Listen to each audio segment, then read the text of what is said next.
Bueno, antes que nada, esto es una charla sobre MongoDB, que es un motor de base de datos. Veníamos hablando de cosas bastante entretenidas, aplicaciones en tiempo real, juegos, y ahora como que caemos en los datos. Yo reconozco que quizás vamos a hablar de una de las partes más aburridas del desarrollo de software, a mi parecer, que es la persistencia, la capa de persistencia. En realidad tiene un montón de cosas que son muy interesantes, pero yo siempre pensé eso, la verdad, desde que empecé a desarrollar software, una de las partes que más tediosas me resultaba era cuando había que implementar la capa de persistencia. Sobre todo por el hecho de que nosotros, bueno, teníamos un montón de lógica del lado de la aplicación y después había que conectarla con una lógica que no tenía nada que ver con la nuestra, que eran tablas, el mundo relacional. Yo tenía objetos y clases, en el medio después había un ORM, era como toda la capa más tediosa para mí. Y puntualmente vamos a seguir con la idea de aplicaciones web, porque mal que mal esto viene relacionado, si bien es una base de datos que se puede usar para cualquier cosa. Una de las utilidades que yo más le veo justamente en aplicaciones web, en todo tipo de aplicaciones web, ahora vamos a ver por qué. Y la web no es un Excel, digamos. En general uno va por la web y uno no está scrolleando tablas, mirando datos en crudo o haciendo ABM sobre tablas. En general en la web uno busca cosas, lee blogs, lee libros quizás, publicaciones, recibe mensajes, manda mensajes a otras personas. Entonces esas son todas las cosas que nosotros hacemos con los datos en aplicaciones web, y esas cosas son datos también. Pero son datos de una naturaleza bastante particular. Quiere decir que son datos que producen los usuarios y son datos cercanos a cómo nosotros vemos el mundo, no a cómo los sistemas trabajan. Entonces esos datos necesitan una lógica o una forma de trabajar con ellos especial, por así decirlo. Desde mi experiencia personal, MongoDB me ayudó a trabajar con esos datos de una manera más eficiente. Y lo que les quiero hablar hoy un poco es una introducción a esta base de datos y sobre todo a un tipo de... la charla se llama del ABM al buscador, porque ABM es lo que todos hacemos con datos cuando estamos tratando de explorar una nueva base de datos. ¿Qué es lo que mostramos? Bueno, operaciones CRUD, altas, bajas, modificaciones, y básicamente todo software hace eso en algún momento, hace altas, bajas y modificaciones sobre algún tipo de entidad. Pero hay una parte importante del acceso a la información, que es quizás lo más importante para los usuarios, que es poder realizar búsquedas después sobre esa información que nosotros generamos, sobre todos esos datos que generamos, realizar búsquedas. Y las búsquedas son todo un capítulo aparte, que en general no resuelven las bases de datos convencionales.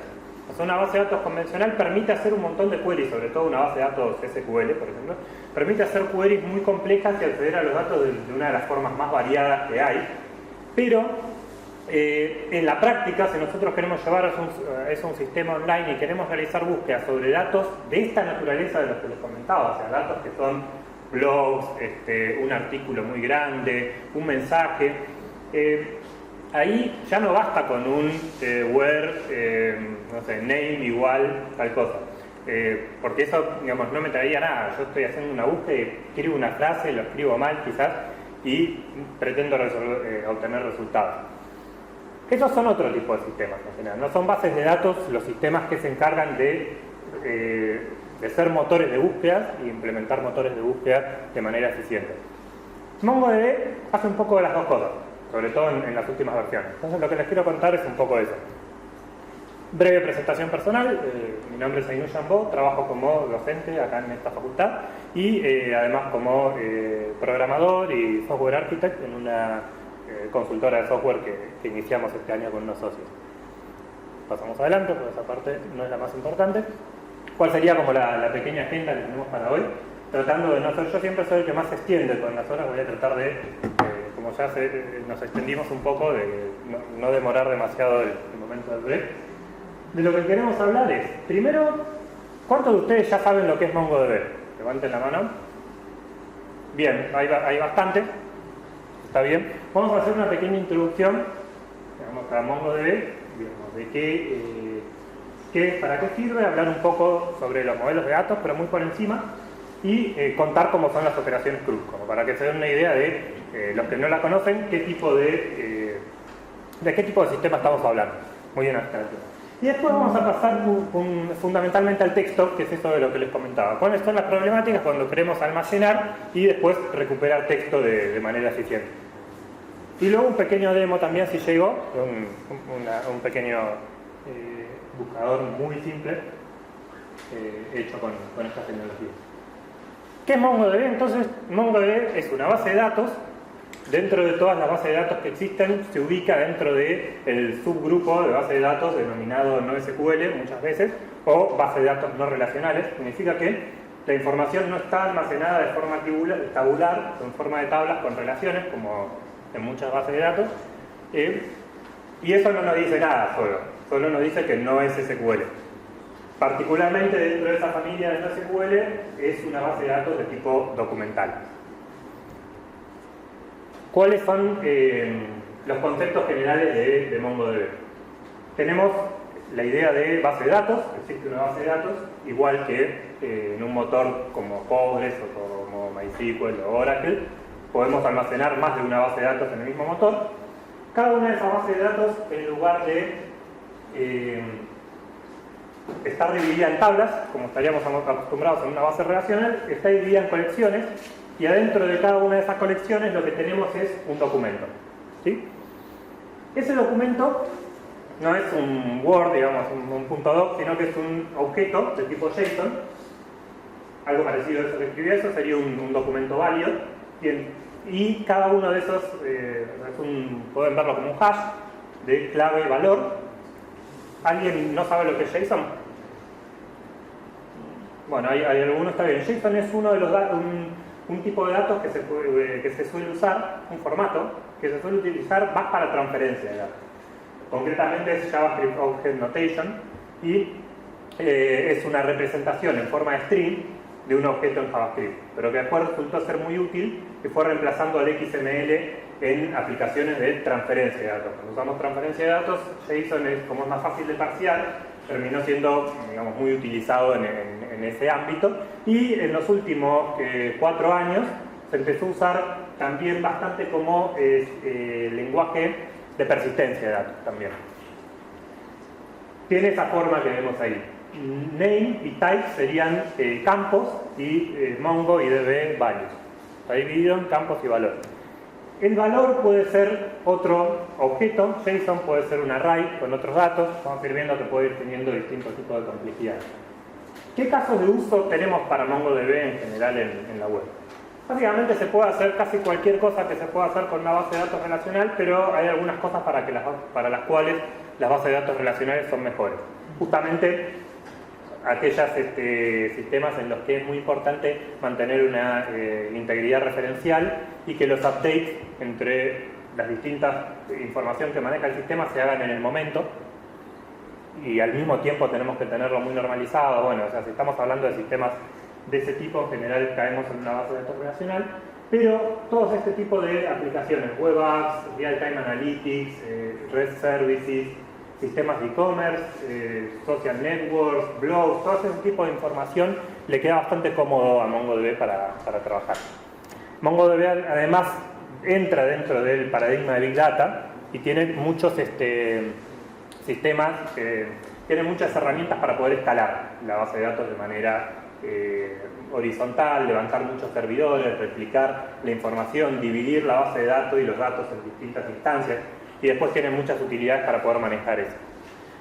Y puntualmente una de las cosas que también se puede hacer a partir de las últimas versiones es implementar un buscador de texto, o sea, grabar índices en formato de texto, que ahora vamos a ver de qué se trata, y puntualmente creo que a partir de la versión 2.6 se agregó esto, y ahora en la versión 3.0 ya está bastante maduro como sistema para usar en producción.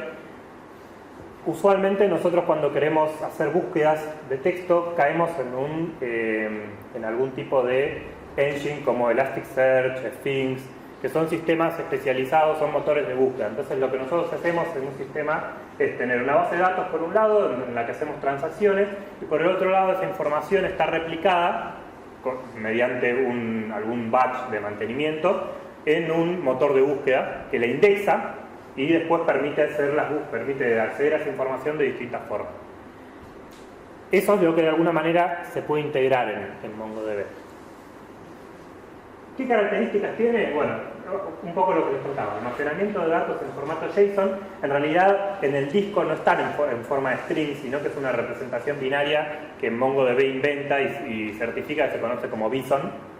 Tiene un lenguaje de consultas basado en JSON también, o sea, el equivalente a SQL cuando estamos trabajando en MongoDB también es una especie de JSON, de hecho es JSON, con sus ventajas y limitaciones. Tiene un conjunto de utilidades que se conocen como Aggregation Framework que permiten hacer consultas un poco más avanzadas como las que haríamos en SQL con combinaciones entre loop by, count by y ese tipo de cosas que implican por ahí trabajar con una operación, con una sumatoria, una agregación, una reducción sobre un conjunto de tuplas y filas.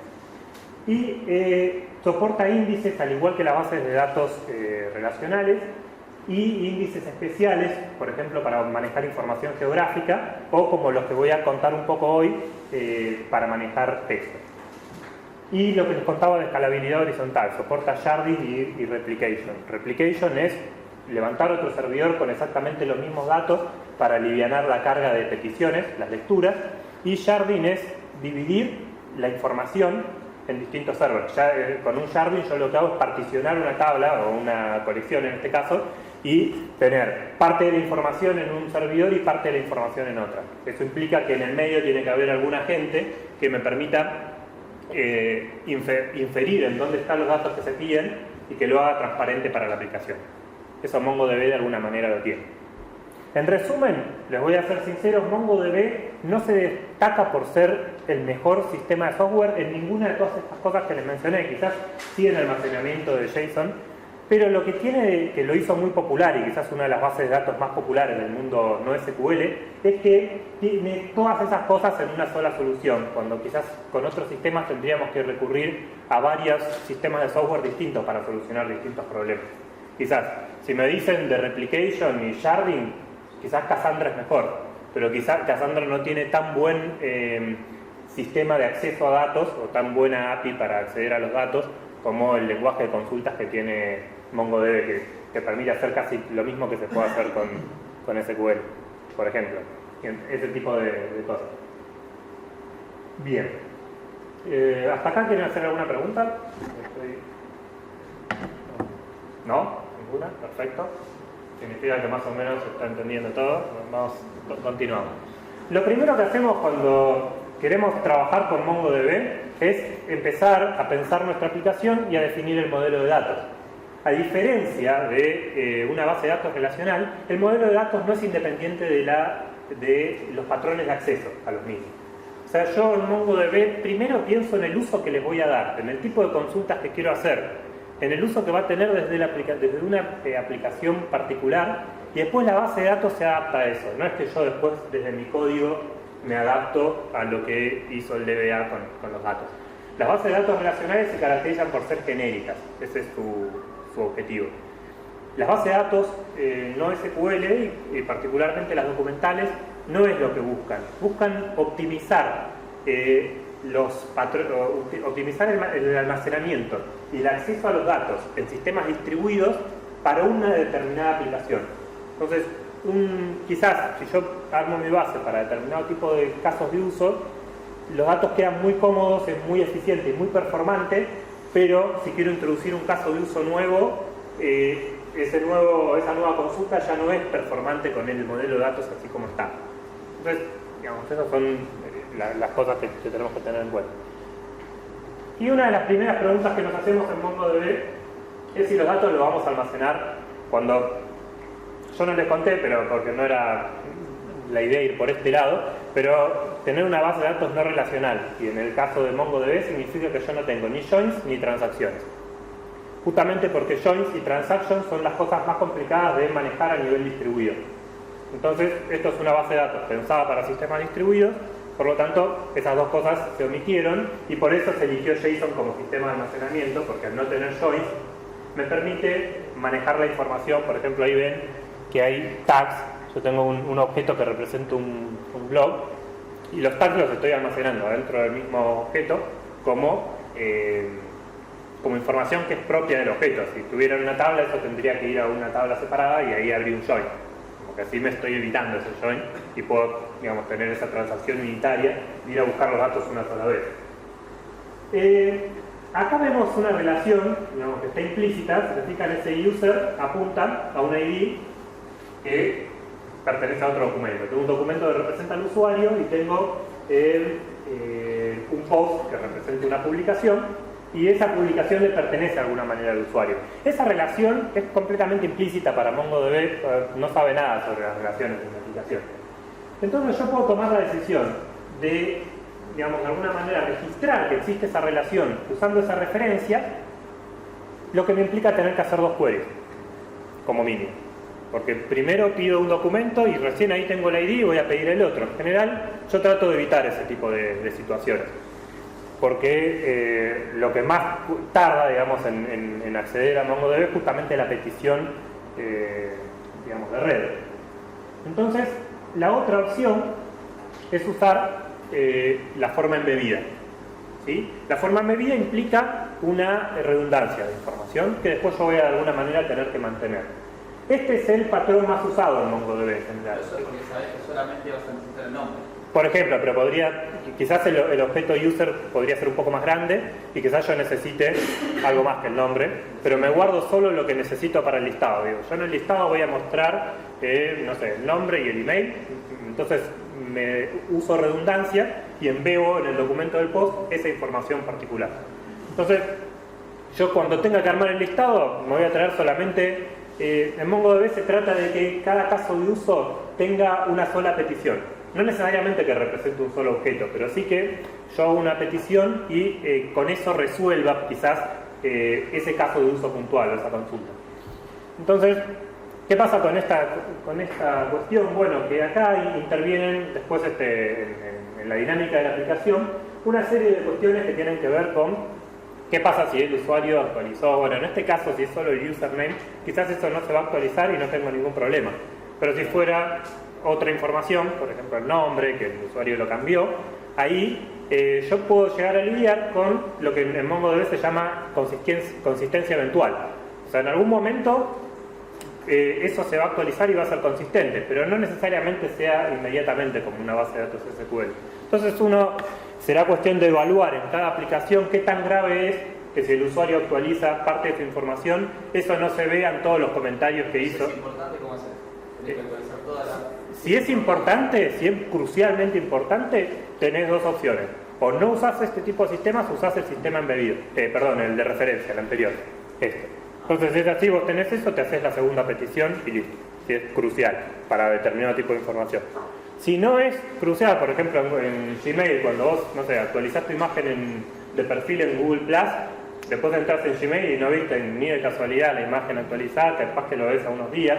En cada tipo de, digamos, quizás es importante, pero es importante con cuántos, con segundos. ¿Qué pasa si se hace 5 segundos después o un día después? Entonces, en general, en la aplicación de MongoDB hay una serie de scripts que están corriendo, que mantienen la consistencia de los datos y que corren en el momento en el que sea necesario. Uno hace el estudio y dice, bueno, me banco que esto se actualice a los 5 segundos, o esto corre una vez por día y todos los comentarios quedan así, o ni siquiera me interesa actualizar esta información. En algunos casos, por ejemplo, en órdenes de compra, cuando uno está en un sistema de carrito de compra, vos estás comprando cosas, cuando se genera una compra, en esa compra después no te interesa que cuando el precio se actualice del producto, si se actualiza en todo el histórico de compra. En realidad lo que estás manteniendo es un snapshot. Entonces ahí te conviene este sistema. Pero bueno, son cosas que quizás no es de lo que más quiero hablar hoy, pero es algo que uno en MongoDB piensa y que existe en los scripts. No es que es una locura que vos tengas un script que actualice información, sino que es algo cotidiano. Y la redundancia también es cotidiana. Eso hace que la aplicación sea más performante, también consumimos más espacios y todo lo que ya saben que les explican cuando estudian bases de datos relacionales, que te dicen por qué es la única manera de hacer aplicaciones web. Y otro detalle interesante de MongoDB es que tiene esta particularidad, las colecciones que son schemaless o sin esquema. Significa que a MongoDB no le interesa exactamente cómo son los objetos que vos tenés adentro de una colección. Lo definís vos desde tu aplicación. Los objetos no necesariamente tienen que tener todos los mismos valores, podría ser que haya campos opcionales, no es que se ponen en null, como muchas veces no están directamente, y eso no afecta para nada el funcionamiento. Obviamente, dependiendo de la aplicación, muchas veces sí te interesa que todos los documentos tengan la misma información, pero está del lado de tu aplicación manejar eso. Ahí les puse un ejemplo de 3 objetos que podrían vivir o coexistir sin ningún problema en una colección de usuarios. Fíjense que todos tienen particularmente uno solo, que es obligatorio, que es el _id, que es el identificador, que si nosotros no creamos ninguno, por defecto MongoDB crea un objeto, un object ID unique, que tiene esa forma. O sea, adentro tiene un hash en realidad, yo le puse esas letras porque con el hash se me iba de la pantalla. Hasta acá, ¿todo bien? ¿Quieren preguntar algo? Si, de vuelta, si quieren preguntar alguna cosa pueden interrumpir, no hay ningún problema. Si no, continuamos. Lo que les quiero mostrar ahora es un poco, para que vean, digamos, tampoco es la idea de entrar demasiado en detalle, pero sí que se hagan una idea de cómo son las operaciones básicas de alta, baja y modificación en MongoDB. Esto es un insert, por ejemplo. DB es un objeto global, yo esto lo puedo hacer después les muestro, desde la consola de MongoDB. MongoDB tiene un servidor que se levanta, como levantarían un servidor de cualquier base de datos. Después hay una consola que se puede acceder desde la consola del sistema. Levantamos la consola de Mongo, que se llama así, Mongo, y la sintaxis que yo les estoy mostrando es la sintaxis esa, que es una consola de JavaScript, la que tiene por defecto la base de datos. Después hay drivers para todos los para todos los sistemas, los lenguajes de programación. Esto es un insert, entonces DB es un objeto global que representa la base de datos en la cual estamos parados, post es el nombre de la colección y después insert es la operación que quiero llevar. Y lo que recibe es un JSON, un objeto completo, así como lo recibe, lo va a almacenar. Esto sería la idea. Y eso, para los que no estaban tan familiarizados con la idea de JSON, así se ve un JSON. Tengo la clave user, que tiene a su vez otro documento adentro. Ahí debería estar el ID también, no lo puse, pero si el _id, si estoy guardando información referencial, en general me interesa tener el ID. Bueno, del título y el contenido son textos, que es una de las cosas que nos importa, y los tags es un array, pero MongoDB tiene la particularidad de que puede tratar a los arrays como si fueran una variable más, y lo único que hace es buscar adentro. Yo puedo hacer, tráeme los objetos cuyo tag sea igual a MongoDB, por ejemplo, y lo que hace si es un array es buscar todos los elementos internos. Cuando yo inserto esto me va a crear un objeto de esta forma, le agregó, como no le especificó un ID, yo se lo agregó y le creó un ID único. Si yo manejo los IDs de forma manual, tengo que tener cuidado de que si no son unique, va a explotar en algún momento. O sea, yo tendría que manejar esa parte. En general recomiendo delegarla en MongoDB a menos que tengan una buena razón para no hacerlo.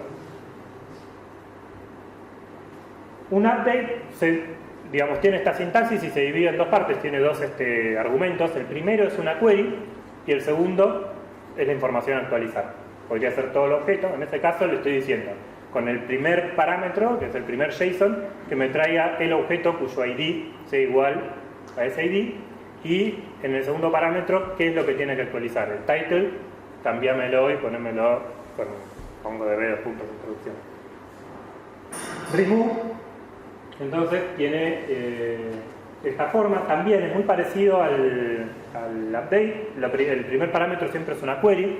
Las queries pueden tener más de un atributo. Yo le puedo decir que los tags sean, esto es lo que les contaba, que por más que sea un array, la sintaxis es la misma.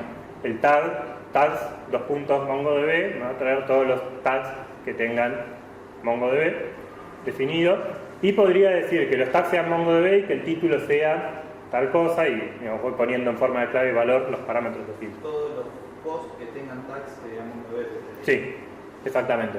Y el segundo parámetro es opcional en un remove, que por defecto es false. Ahí yo le estoy diciendo que solo borre un objeto, si no me va a borrar todos los objetos que macheen con esa búsqueda. Si no le paso nada de remove, borra la colección, así que tengan cuidado. O sea, si no recibe ningún parámetro, borra todos los objetos en la colección. Y el read, que bueno, que era el important. Sí. ¿Hay algún método integrado ya dentro de Mongo para hacer soft delete en vez de como remoción lógica en vez de física? No que yo sepa. O sea, que sea que... No, en general... hasta Un update del campo, un status. No, sí, No, sí, o sea, podés hacer un update, pero no, digamos, no...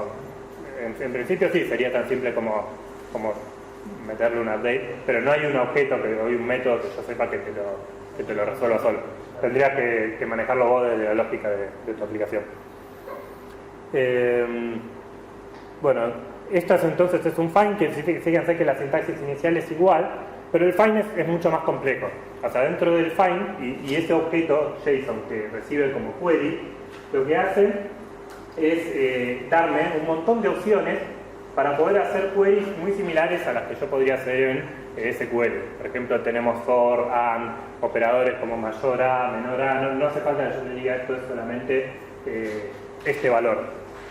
Este, por ejemplo, es una consulta un poco más compleja, ligeramente, que me dice, tráeme todos los posts del usuario user 100 o del usuario user 34. Entonces eso me va a traer todos los posts de alguno de esos usuarios. La sintaxis para hacer queries es un poco raro, pero si ya estuvieron trabajando con API REST o con la idea de mandar JSON y recibir JSON, es lo mismo, pero es una forma de hablarle a la base de datos y bastante más potente que cualquiera de las API que nosotros hayamos podido programar, porque de verdad son muchas las opciones.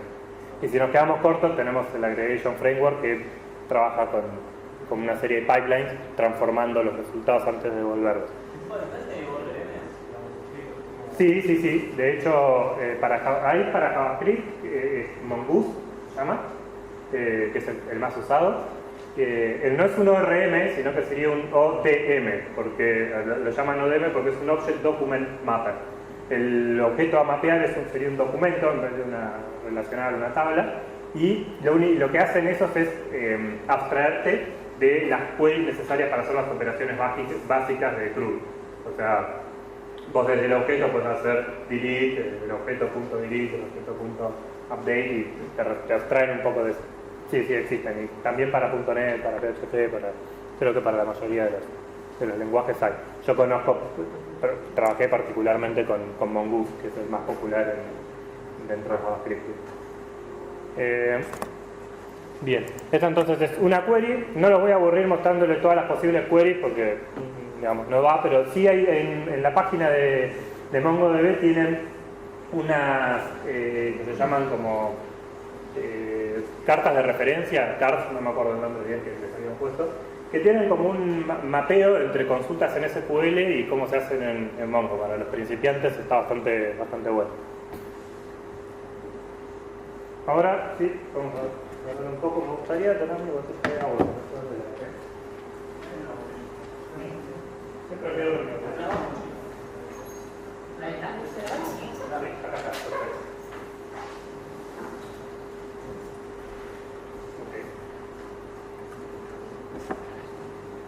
Bueno, no sé, que no tenemos de tiempo. Cuestión. Ahora sí la idea es hablar un poquito de índices. ¿Quién ya sabe lo que es un índice? Bien, más o menos todos los que trabajaron de alguna manera con bases de datos relacionales en algún momento se encontraron con la necesidad de optimizar un poco alguna consulta. Y el ejemplo que se suele dar para definir lo que es un índice es lineal o literal a cómo son los índices en los libros. Si nosotros tenemos que buscar algo, cualquier cosa dentro de un libro, si no tenemos el índice, no tenemos ninguna otra alternativa que ir y leer todo el libro hasta que encontramos lo que estamos buscando. ¿Sí? O sea, buscar una frase en un libro. Bueno, empiezo a leerlo y cuando llego a la frase, lo encontré. Esa es la forma en la que un motor de base de datos trabaja hace las consultas si no tiene un índice en donde apoyarse. Tiene que recorrer, en este caso, toda la colección y todos los documentos hasta que encuentra uno que machea con nuestro resultado y lo va apilando. Si no le pusimos ningún límite en el coso, va a recorrer toda la colección completa. El índice lo que me permite es guardar en forma de clave-valor una serie de atributos que me permiten apuntarle por un valor, por una clave. En el caso de MongoDB sería un campo, por ejemplo. Con esta sintaxis yo creo un índice para user.name. Adentro del objeto digo, voy a querer hacer consultas por name, no solo por ID.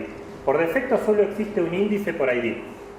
MongoDB no tiene que escanear todos los documentos para buscar algo por ID. Tiene un índice que le permite acceder. Pero si yo quiero hacer una query por username, tengo que crear ese índice para optimizar la consulta. Y lo que es, imagínense que es en lugar de recorrer una colección grande, con objetos grandes, tiene que recorrer un mapping y decir, bueno, clave valor, hasta que encuentra, recorre el índice hasta que encuentra el que machea, y ahí tiene ya una referencia a la dirección en el disco en donde está el objeto. Entonces va directamente, te retorna el objeto sin pasar por la colección, sin ir a buscar la colección.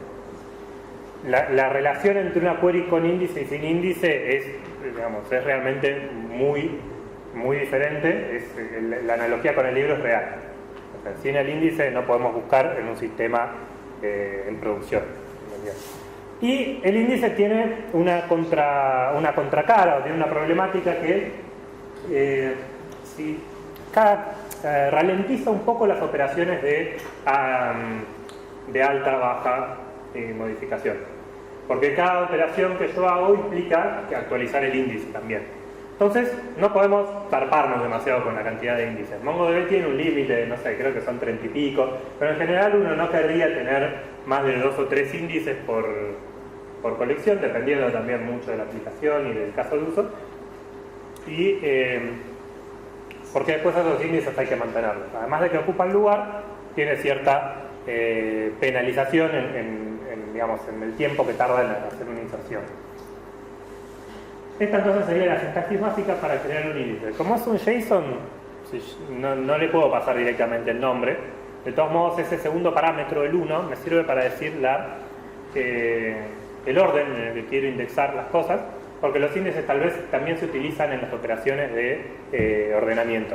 Yo recibo los resultados, los puedo ordenar en base a un campo, y en función de cómo cree el índice, también soporta índices múltiples, puedo tener como mayores facilidades, o le hago más fácil el trabajo para que el índice se utilice cuando estoy filtrando. Lo mismo que en el índice del libro, podría estar de la A a la Z o de la Z a la A, por así decirlo, para hacer una comparación un poco burda, pero es algo así. Hasta ahí, entonces, eso sería lo mismo que una base de datos normal. Pero, ¿qué pasa con el texto en particular y con los índices de texto? El índice de texto es mucho más complejo que un índice tradicional. O sea, no me refiero por el hecho de ser un string, porque el usuario era un string y yo le metí un índice tradicional y está todo bien.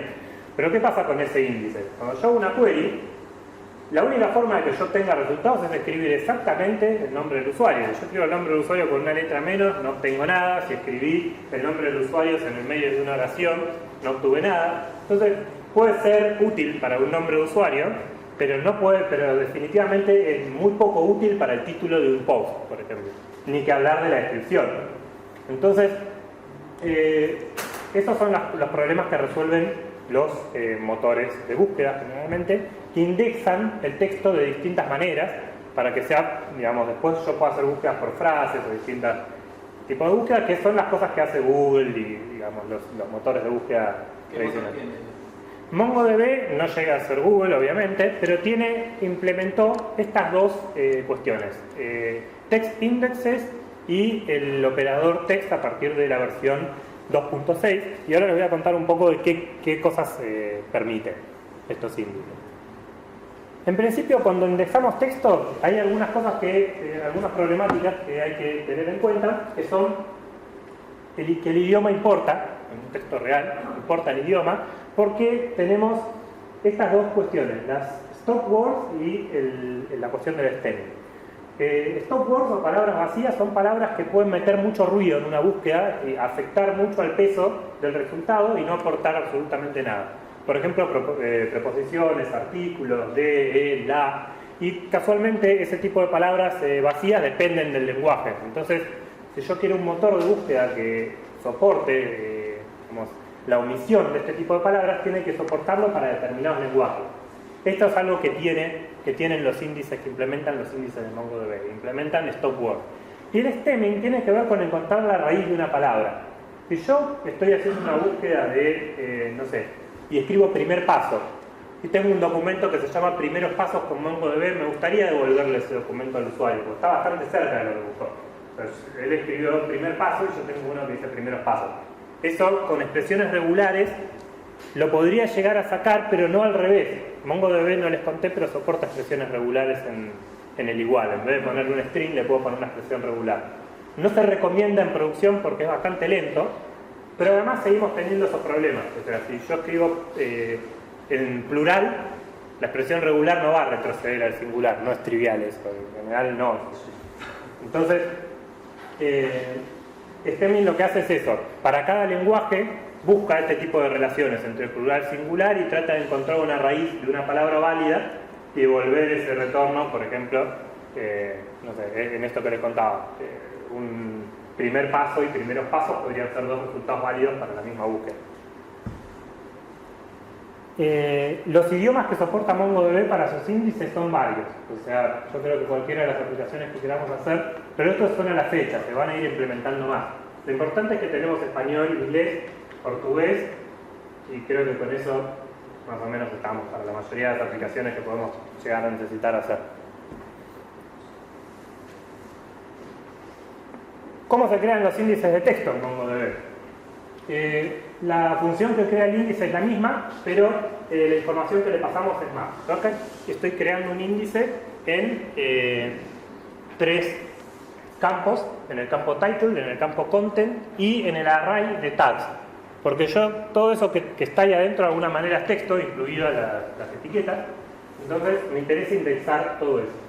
Pero incluso en el segundo parámetro opcional, ese otro JSON que le pasé como segundo parámetro, que es optativo, que dice peso, nombre y default language, esos valores puedo omitirlos, pero a mí me puede llegar a interesar avisarle que me interesa más si un resultado está en el contenido que si está en el título o en el tag. Es más importante para el resultado, o bueno, depende de la aplicación, pero en general es más relevante un macheo en un contenido que machear por título o, no sé, o en un tag. Si yo tengo un tag que dice frontend, pero no hablo nada de frontend, quizás es más relevante un documento que sí esté hablando de frontend en realidad. Entonces ahí lo que le estoy diciendo es que el contenido pesa 10 veces más que el tag y el título pesa la mitad del contenido. El peso por default es 1. Entonces con eso afecto el orden en el que se van a retornar los resultados. Y también le tengo que especificar cuando creo el índice el lenguaje por default. O sea, por defecto, ¿qué significa? Que se va a asumir en la query que estamos hablando con documentos en castellano, a menos que se especifique lo contrario cuando hacemos la query. ¿Y cómo se hace la query? Bueno, la query se hace de esta manera, es un find también. Este es el operador que se introdujo hace poco, digamos, en las últimas versiones de MongoDB, que es el pesos_text, y en el search, pesos_text recibe un documento, la clave search es la búsqueda que se hizo, y puedo recibir un parámetro adicional para pisar el lenguaje, si quiero. Después, adicionalmente, un select en MongoDB tiene 2 partes. La query, que es el filtro, y la proyección, que son los valores que quiero obtener. Como cuando ustedes hacen select asterisco, si no ponen nada sería como un select asterisco, si no pueden especificar los campos. Yo acá lo que le estoy diciendo es agregar un campo adicional. Me va a traer todos los campos, pero además el score, que es un dato calculado, que es el cálculo que tiene el índice. No está en mi tabla, pero está en el índice esa información. Y la quiero porque lo voy a usar para filtrar, para ordenar. Entonces me traigo esos datos y filtro por esos datos. Eso sería todo, muchas gracias.